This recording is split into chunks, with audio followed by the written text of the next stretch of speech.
പ്രഭാത ചിന്തകൾ. ലോകത്ത് ഒരു ശക്തിക്കും ഇസ്രായേലിൻ്റെ മണ്ണിൽ കടക്കാനാകില്ലെന്ന് വിമ്പ് പറഞ്ഞ് അമേരിക്കയിൽ നിന്നും സ്വന്തമാക്കിയ അയോൺ ഡോമിനെ തകർത്ത് തരിപ്പണമാക്കിക്കൊണ്ടാണ് ഇറാൻ യുദ്ധമുഖത്ത് അതിഗംഭീരമായി മുന്നേറുന്നത്. ഇറാൻ്റെ വളർച്ച തടയാനും ഇറാനെ ഇല്ലാതാക്കാനും ഇസ്രായേലും അമേരിക്കയും കളിച്ച നാറിയ കളിക്ക് ശക്തമായ തിരിച്ചടിയാണ് നൽകിയിട്ടുള്ളത്. അത് ജൂതരാഷ്ട്രങ്ങൾക്ക് വൻ പ്രഹരമായിരിക്കുന്നു. ഒരു കാരണവുമില്ലാതെ ഇറാനെ ആക്രമിച്ചിട്ട് ഇസ്രായേൽ എന്താണ് നേടിയത്? ഫലസ്തീനിലെ നിസ്സഹായരായ ആയിരക്കണക്കിന് ആളുകളെ കൊന്നുകൊണ്ട് വർഷങ്ങളായി നടത്തുന്ന കൂട്ടക്കുരുതികൾ നാം കണ്ടുകൊണ്ടിരിക്കുകയാണ്.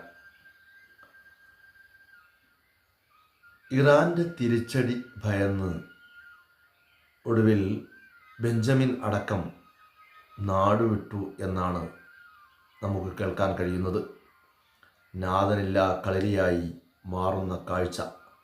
സിറിയയിലും ലബാസിലും ഒക്കെ യുദ്ധം ജയിച്ച അഹങ്കാരവുമായി ചെന്നുപെട്ടത് ഇറാൻ്റെ പുലിക്കുട്ടിയുടെ മുമ്പിലാണ്. അയോൺ ഡോം എന്ന ജൂതൻ്റെ അഹങ്കാരത്തിന് മുമ്പിൽ പതിച്ച മിസൈലുകൾ അവരുടെ ഉറക്കം കെടുത്തുകയാണ്. ഇസ്രായേലിൻ്റെ വ്യോമ പ്രതിരോധം മറികടന്ന് ഇറാൻ നടത്തുന്ന ആക്രമണം പ്രശംസനീയമാണ്.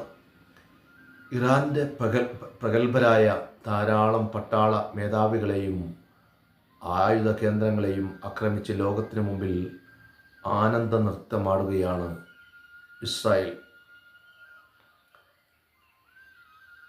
എന്താണ് അയോൺ ഡോം? ശത്രു നടത്തുന്ന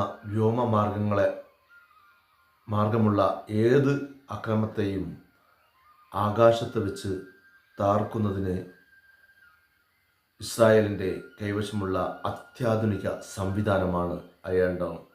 ദീർഘദൂര മിസൈലുകളെ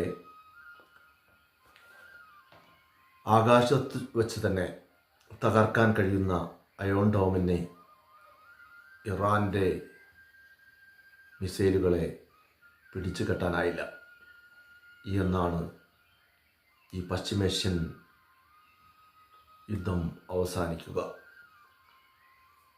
പ്രഭാത ചിന്തകൾ നാളെ മറ്റൊരു വിഷയവുമായി നിങ്ങളോടൊപ്പം. ഏവർക്കും നന്മ നിറഞ്ഞ ഒരു ദിനം ആശംസിക്കുന്നു. നമ്മുടെ ചാനൽ സബ്സ്ക്രൈബ് ചെയ്യുക, ഷെയർ